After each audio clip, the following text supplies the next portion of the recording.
The Temple of Modern India. Inaugurated in 1963, it is one of the earliest mega-infrastructure projects undertaken by independent India to ensure self-reliance and progress.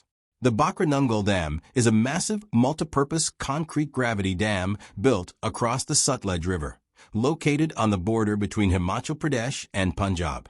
Standing at 225.55 meters, it is the second tallest dam in India and was famously called a Temple of Modern India by Prime Minister Jawaharlal Nehru.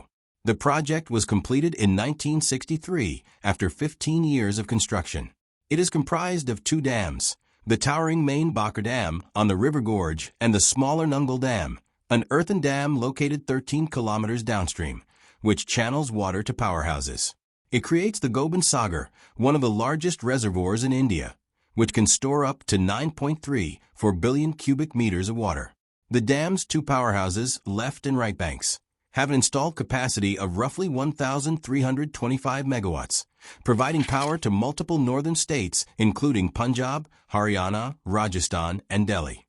It provides crucial irrigation water to vast expanses of agricultural land in northern India, ensuring regional food security.